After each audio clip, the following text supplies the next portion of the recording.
Olá pessoal, hoje a gente vai abordar sobre algumas patologias que se manifestam em cavidade oral, bem como na região peribucal, que são causadas por algum tipo de micro-organismos, tá? Sejam eles de natureza viral, fúngica ou bacteriana.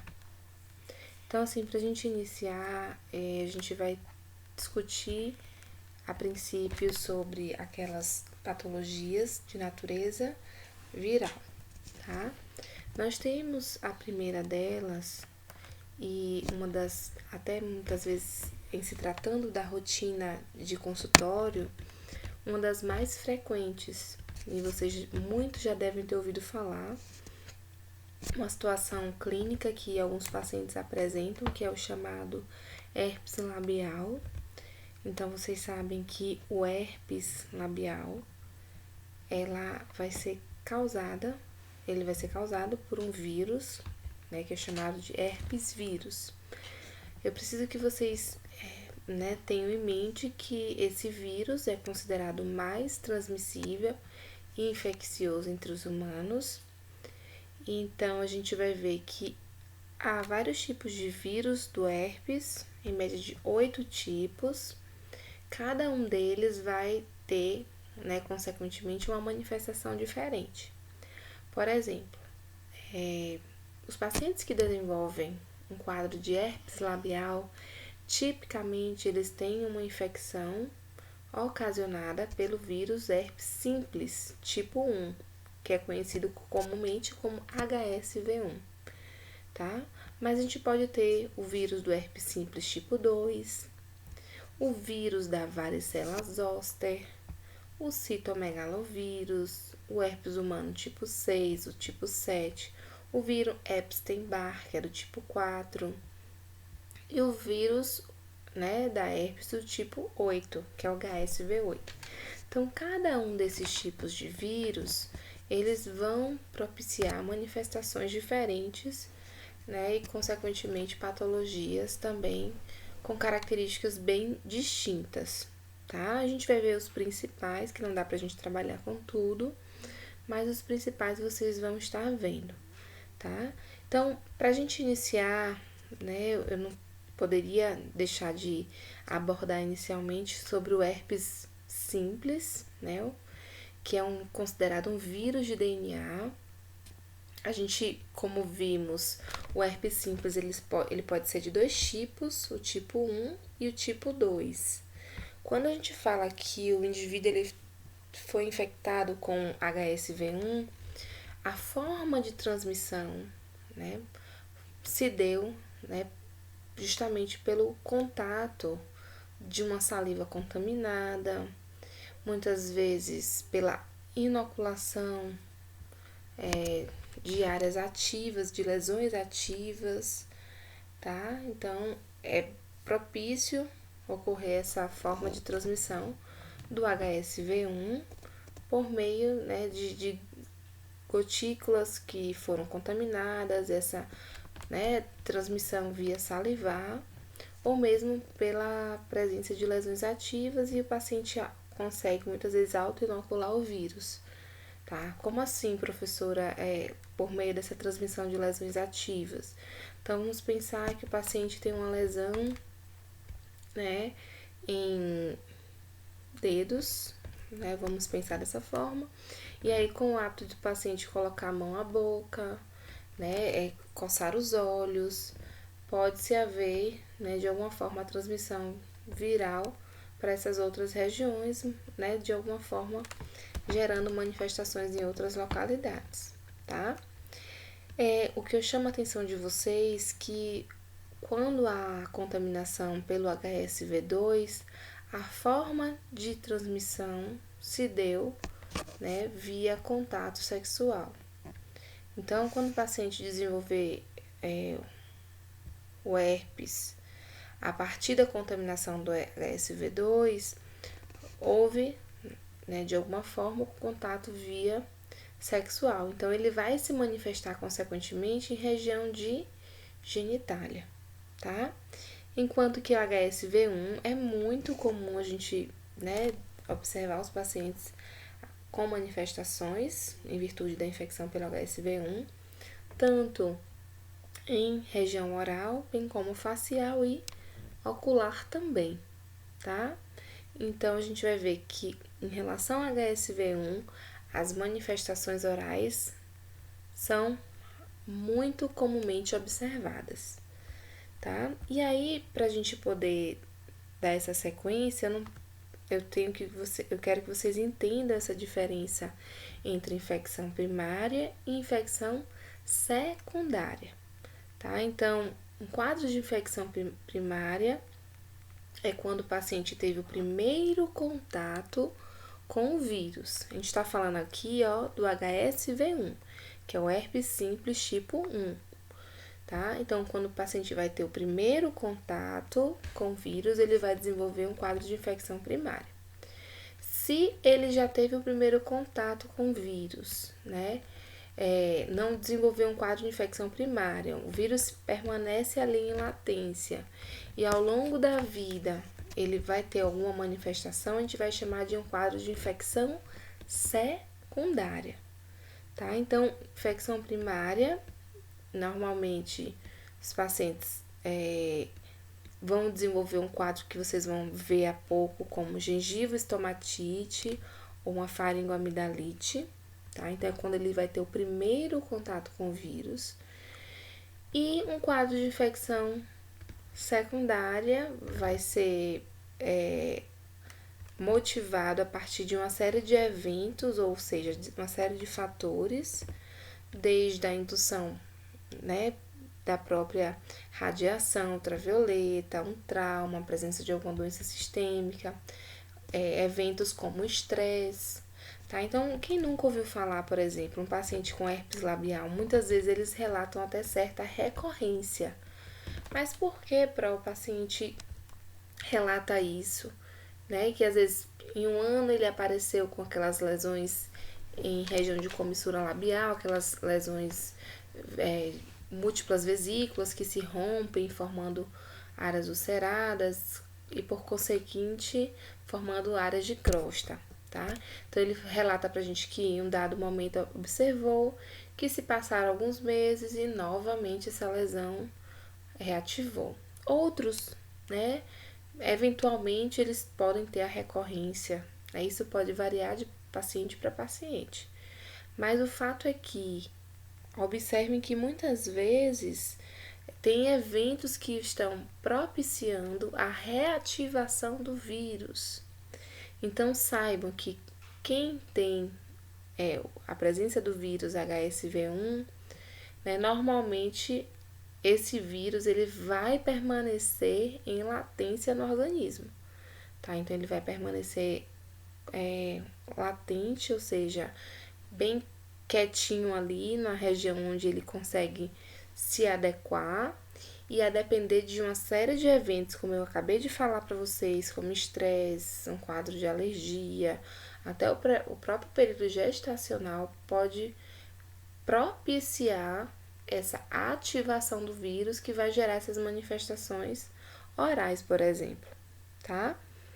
Então, praticamente, né, toda a população pode ter o vírus do HSV1, né? E esse vírus fica lá em latência. Alguns podem ter as manifestações, esse vírus pode ser ativo, outros podem passar a vida toda sem qualquer manifestação, tá? Mas eu quero que vocês entendam que infecção primária é quando a gente tem o primeiro contato com aquele vírus, e infecção secundária a gente já tem o vírus, nós somos já portadores do vírus, mas ele, né, em algum momento pode ser ativo ou mesmo permanecer sem qualquer manifestação, tá? Então, só para vocês terem uma ideia de um quadro de gengiva estomatite herpética aguda, aquilo que a gente comentou quando, né, normalmente isso vai ser observado em crianças, ó, a partir do 6º mês de vida até os 5 anos de idade, que eles vão ter esse primeiro contato. O paciente, a depender, né, do estágio, pode acompanhar com manifestações de febre, anorexia, muita irritabilidade, porque o que a gente vai observar em cavidade oral? Múltiplas lesões, né? Muitas vezes iniciam-se como vesículas que se rompem formando essas áreas bem ulceradas, né? Então aqui a gente pode observar uma área eritematosa, uma área de ulceração.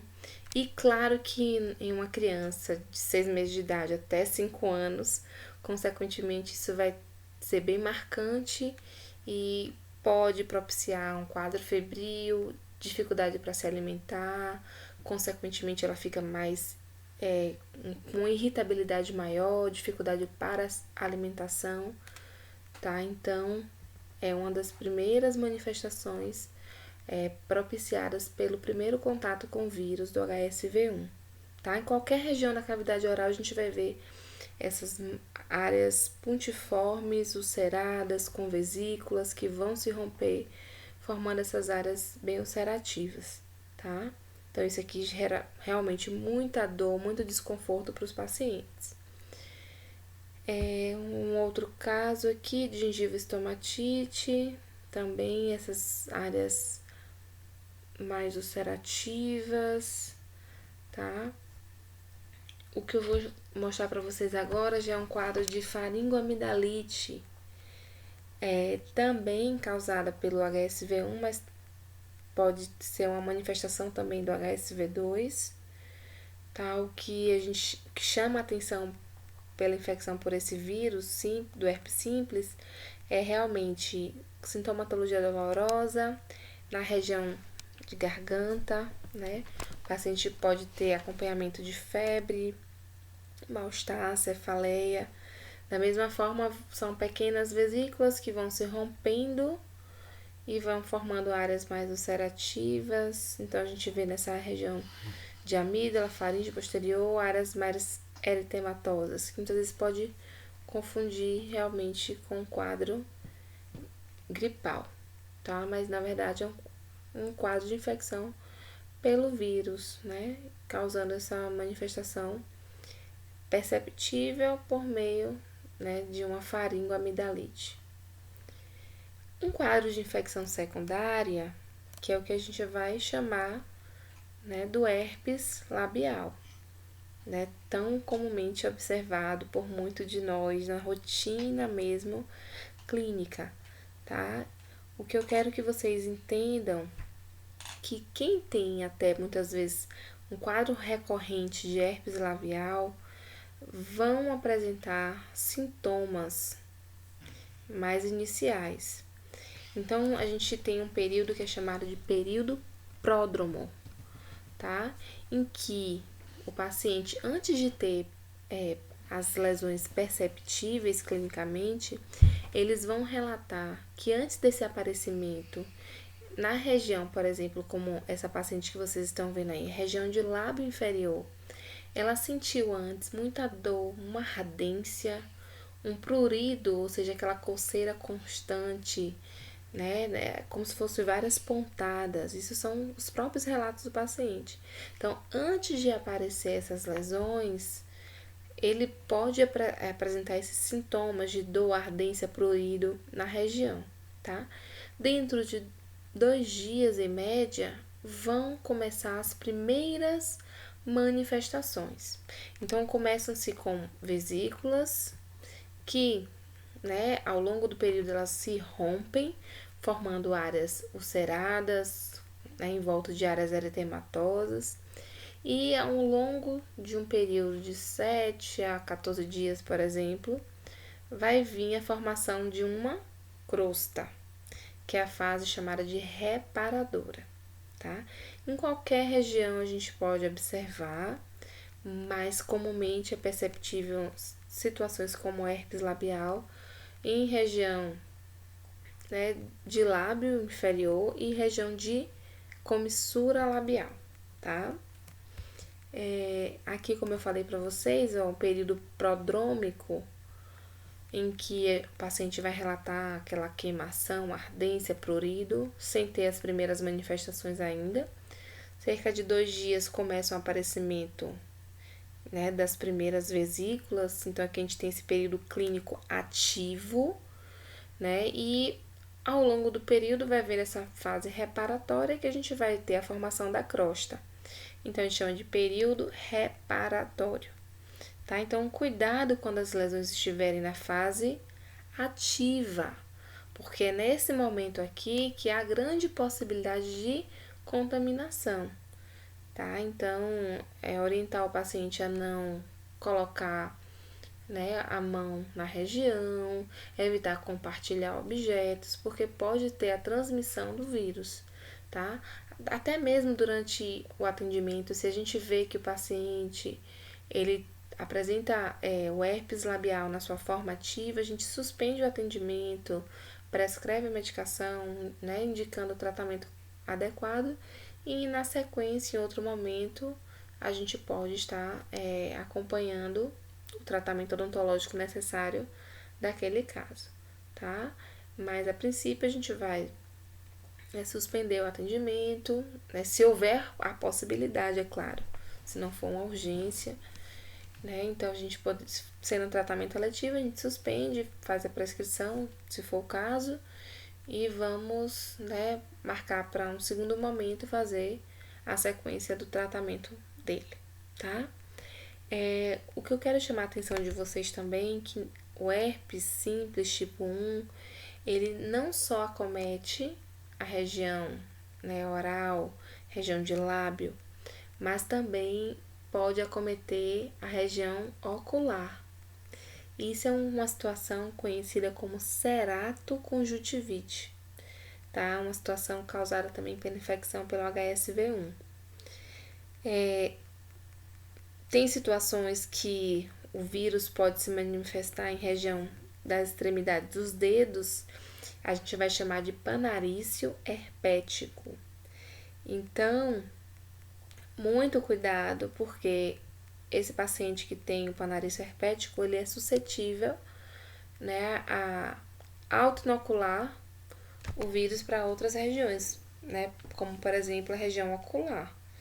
E aí gerar, né, um quadro conhecido como ceratoconjuntivite, tá? Então, muito comum até em crianças, né, porque muitas vezes eles não têm o devido cuidado e acabam colocando, né, as mãos na boca, coçando os olhos e gerar essas manifestações também nessas mais diversas regiões, tá? Então, a gente tem teste de cultura viral, PCR, né, se for o caso, até a própria biópsia. O que normalmente a gente acaba não fazendo muito é biópsia, porque quando a gente tem uma situação de herpes labial é uma situação perceptível clinicamente, né? Então não há necessidade de submeter o paciente a uma biópsia. Lembrar que essas lesões elas são autolimitadas, então ela vai ter um tempo relativamente pequeno, vamos pensar assim de 7 a 10 dias para ver, né, a regressão dessa lesão. E o que a gente pode fazer mais comumente seria o próprio esfregaço citológico, aquilo que a gente viu, que é a citologia esfoliativa, tá? A gente já viu, acho que foi semestre passado. Situações, né, como um quadro viral, fúngico, a gente pode fazer comumente a citologia, sendo um método, né, mais fácil para o paciente no sentido de não induzir dor, né, não ser um método invasivo, mais barato para o paciente, né, do que comparado com a biópsia. E nesses casos a biópsia não vai ser indicada, tá? Porque o diagnóstico é basicamente clínico, tá? Então, se o paciente desenvolve uma gengiva estomatite herpética primária, né, a gente precisa entrar com um antiviral, então um aciclovir, né, um spray tópico de cloridato de cloconina a 0,5 a 1% também indicado, algum anti-inflamatório não esteroidal para controle de dor, tá? E em situação como herpes labial, né, muito comumente prescrita é o aciclovir, pomada, né? A gente normalmente pondera muito a prescrição do antiviral a nível sistêmico, né? Já que vai ter manifestações, sobretudo em pacientes imunodeprimidos, aí a gente pode fazer o encaminhamento devido para uma avaliação médica e lá vai ser feita a prescrição do aciclovir de forma sistêmica, tá?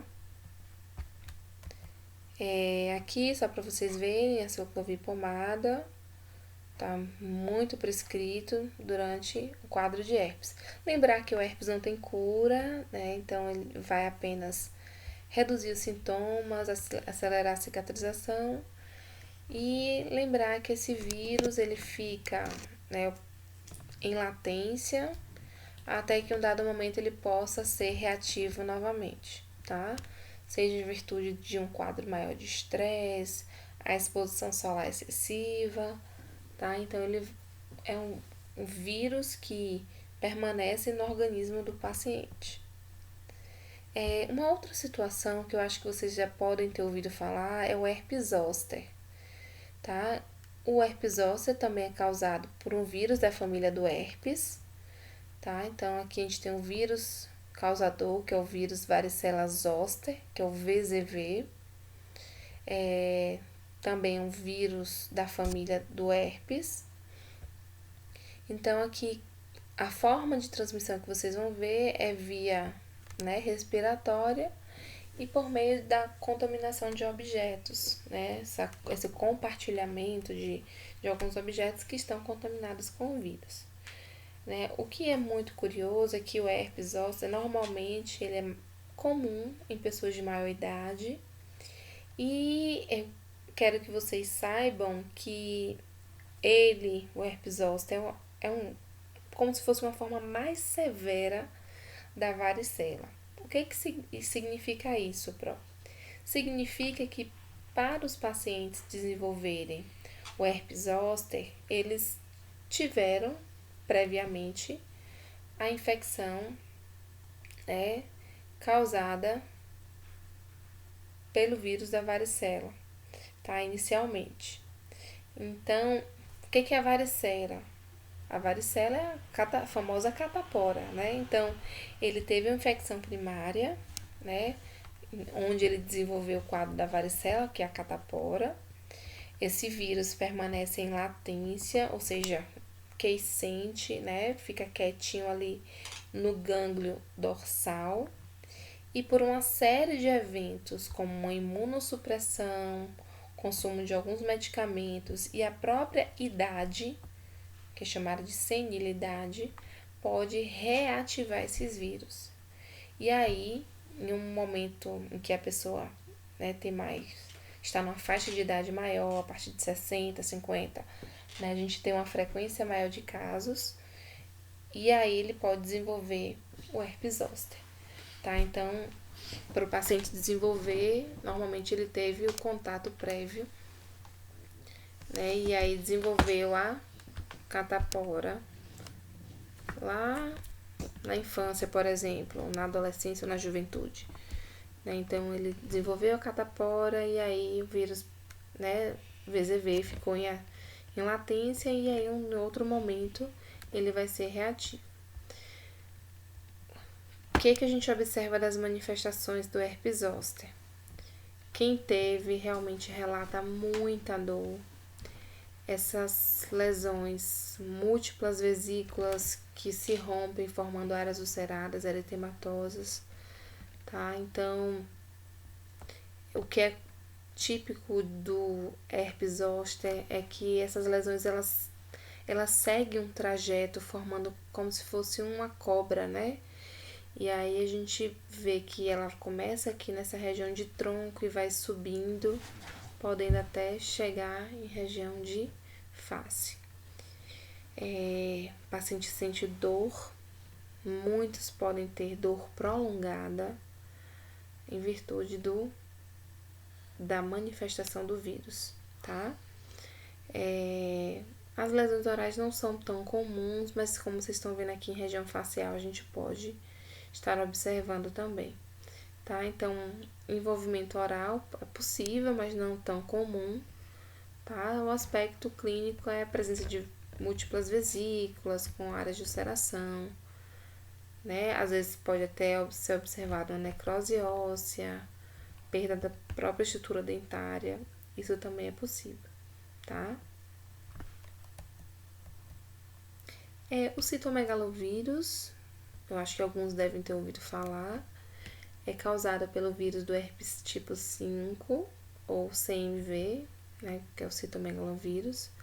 A via de transmissão é basicamente sexual ou por meio de um transplante, que a gente não vê mais tão evidentemente nos dias atuais, ou mesmo via placentária, tá?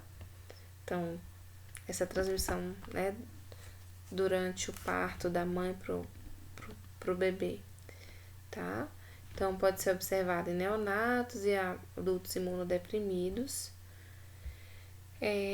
Quando o paciente desenvolve o citomegalovírus, ele pode desenvolver manifestações orais, desde uma hipomaturação do esmalte, hipoplasia do esmalte, né? Como se a estrutura dentária tivesse uma atrição maior, né? Fica mais friável os dentes, friável a estrutura dentária.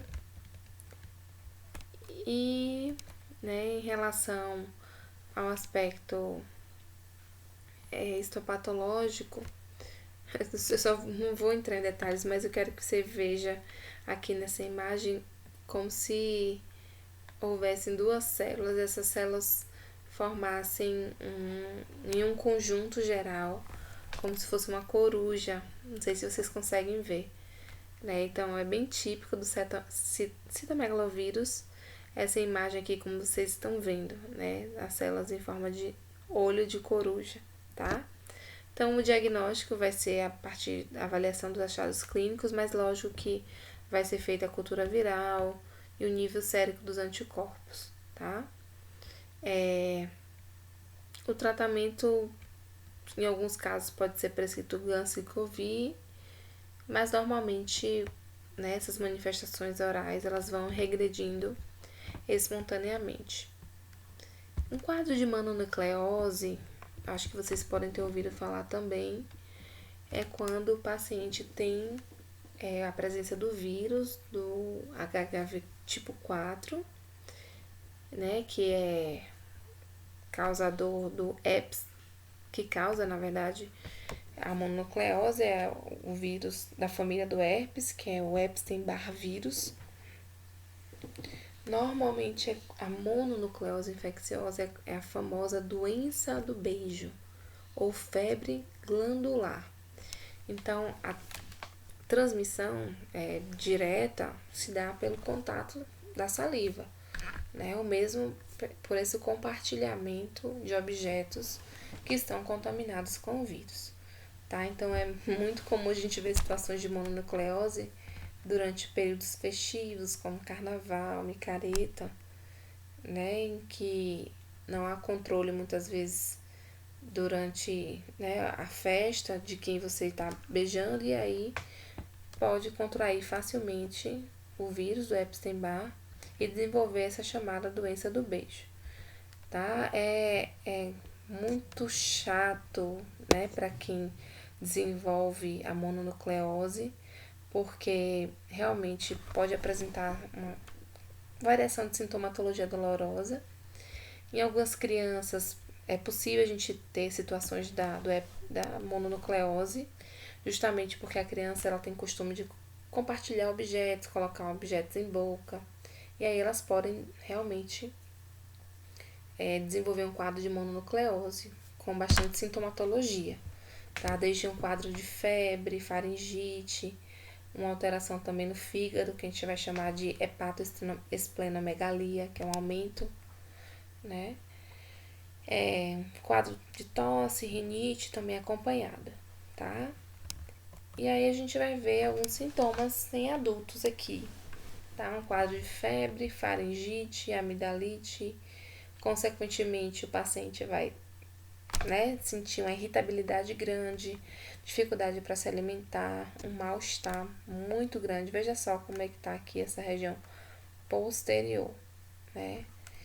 Então, um quadro bem delicado para os pacientes que realmente relatam extrema dor. Então, o tratamento não tem um tratamento específico para mononucleose, é apenas observar a regressão desses sintomas, né? Então, naturalmente, orientar a ingerir bastante líquido, né? Para que haja uma melhora do quadro, mas não tem um medicamento específico para o tratamento, tá? A regressão é uma doença, como a gente está falando, muitas dessas são autolimitadas, né? Vai ter um período que, dentro daquele período, ela vai regredindo.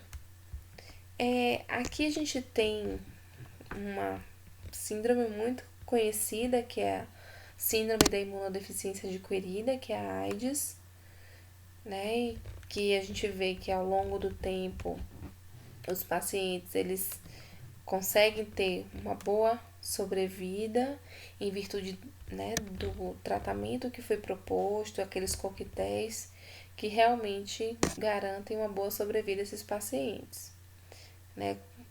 A gente vai ver que a síndrome vai ser causada pela infecção do vírus, né? Que é o vírus da imunodeficiência humana. A via de transmissão sexual, por meio de hemoderivados, a transmissão vertical que se dá da mãe para o filho, durante a amamentação ou por meio de algum transplante, tá? Então, às vezes, o paciente, dentro do período de 1 a 6 meses, pode desenvolver a chamada síndrome viral aguda, tá? Em que ele vai ter sintomas inespecíficos, desde cefaleia, uma artralgia, diarreia, né? E nisso podem apresentar também as alterações bucais, desde áreas eritematosas, ulcerações, mas nada específico. Por isso que a gente diz que quando o paciente desenvolve a síndrome viral aguda, os sintomas são inespecíficos. Mas acontece que ao longo dos anos, esse paciente que tem o vírus, né, ele pode vir a desenvolver, né, no caso, a manifestação da doença, né? Então, ele desenvolve a síndrome, né, da imunodeficiência adquirida, em que ele vai ficar propenso a infecções oportunistas, bem como um quadro de neoplasia maligna que a gente já viu, que é o chamado sarcoma de Kaposi, tá? Então, muitas vezes o paciente tem um vírus do HIV, mas ele pode não desenvolver a doença. Quando ele desenvolve a doença é porque ele apresenta esse complexo de sintomas, né, de manifestações sintomáticas da síndrome, em que ele vai ter, como a gente está vendo, febre, perda de peso, diarreia, essas manifestações orais, como candidíase é muito comum, leucoplasia pilosa, né? Um quadro frequente de pneumonia e dentre outras, tá? Então, quero que vocês pensem nisso. Às vezes o paciente pode ter o vírus, mas não ter a doença, tá? E aqui algumas manifestações, como a gente comentou, linfadenopatia generalizada, que é aumento desses linfonodos em região cervical, muito comum. Quadro de candidíase, tá? Não só a pseudomembranose, a gente tem outros tipos de candidíase também. E a chamada leucoplasia pilosa. Eu quero que vocês vejam que a leucoplasia pilosa não é a leucoplasia propriamente dita que a gente viu nas aulas passadas. Leucoplasia pilosa é causada pela infecção pelo EBV, que é o Epstein-Barr vírus. Tá? Vai ocorrer essa região lateral de língua, essa placa branca, que não é destacável, tipicamente comum em pacientes com a síndrome da imunodeficiência adquirida, certo? Então vejam que aqui o paciente tem o vírus do HIV, desenvolveu a doença e vai, né, pela presença de uma infecção, né, constatando o vírus do EBV, já que ele fica é um paciente imunodeprimido, ele fica mais suscetível a infecções. Então, ele vai desenvolver essa leucoplasia pilosa, que é essa placa branca não destacável em região lateral de língua. Uma neoplasia maligna muito comum da gente ver em pacientes com AIDS é o sarcoma de Kaposi, tá? Então, ele vai apresentar essas, né, áreas bem arroxeadas em região de tronco, como vocês estão vendo aqui, em forma de placa ou nódulo vermelho, tanto em tronco quanto em região oral também, como aqui vocês estão vendo em região de palato, tá? Então, ele pode evoluir para a metástase e o tratamento necessário aqui é com quimio ou com radioterapia. No diagnóstico, a gente sabe que é feito exames como o método de ELISA para detectar o anticorpo anti-HIV ou o método de Western blot, que vai identificar a presença do vírus. Nada melhor que a gente orientar, né, quanto à prevenção, já que é uma doença que vai ser sexualmente transmissível. Então, reforçar o uso de preservativos, toda a orientação devida para minimizar as chances de contaminação, né? O tratamento vai ser realizado, né, uma série de medicamentos que são postulados no mercado. Então, a gente segue a orientação do Ministério da Saúde, uma série de coquetéis são passados, prescritos para cada situação que o paciente tem a contaminação pelo vírus. E isso garante muito, gente, uma boa qualidade de vida para esses pacientes. A gente vê que muitos deles não vão a óbito por conta da, da infecção pelo vírus ou da própria doença, mas sim por uma debilidade associada à sua imunossupressão. Então, já que eles ficam imunodeprimidos, então ficam mais suscetíveis a algumas infecções oportunistas. Então, acabam morrendo de pneumonia, por exemplo, e não propriamente dito pela doença, tá? Então, a gente viu aquelas que são lesões de natureza viral. Só para vocês terem uma ideia agora, né, das lesões que se manifestam em boca causada por fungo. A mais comum delas é a candidíase, gente, tá? Então, a candidíase é causada pela infecção pelo Candida albicans, tá? Então, a gente vai ver muito comumente um quadro de candidíase em pacientes mais idosos, adultos ou pacientes imunodeprimidos e até mesmo indivíduos saudáveis, né? Mas que, diante de algum fator, né, propicia a colonização por esse fungos naquela região.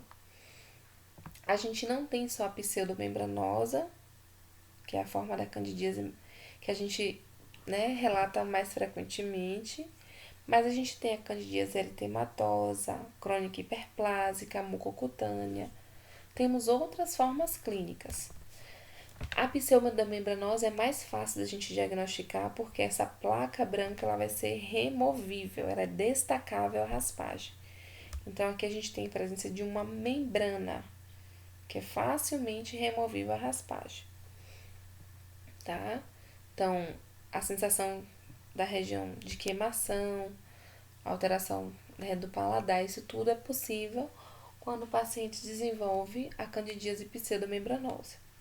Nesse caso aqui, a gente tem a candidíase eritematosa, que pode ser do tipo atrófica aguda e glossite romboidal mediana. A atrófica aguda é muito comum em pacientes que fazem uso crônico de antibióticos, né? Então, eles têm uma sensação muito grande de que a língua está, né, com aquela queimação intensa. Nessa romboidal mediana, há como se fosse uma atrofia na região central do dorso de língua, tá? Então, realmente ela vem associada à sintomatologia dolorosa, né? Também em virtude, muitas vezes, né, do uso de antibióticos. A gente tem as outras formas, que é a multifocal crônica, né? Normalmente um quadro de quelite, como a gente vai ver, não é a quelite actínica que a gente viu, que é causada pela exposição solar, é a quelite angular.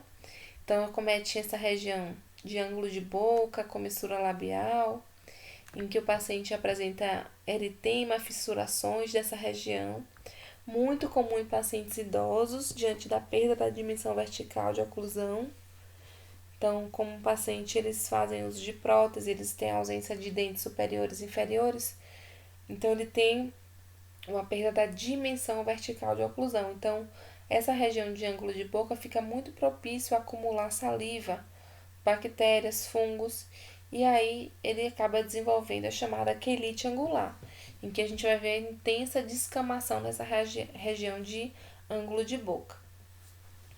A candidíase crônica hiperplásica, a gente vai ver que é a forma mais grave, em que a gente tem áreas bem eritematosas, né? Então, aí muitas vezes, se a gente não consegue diagnosticar, em algumas situações a gente pode, né, recorrer até uma biópsia para poder confirmar o diagnóstico, tá? Tratamento, basicamente achados clínicos e citologia esfoliativa. Lembrem que a citologia é muito indicada para esses casos virais, fúngicos, pessoal. A gente evita mesmo fazer biópsia, tá?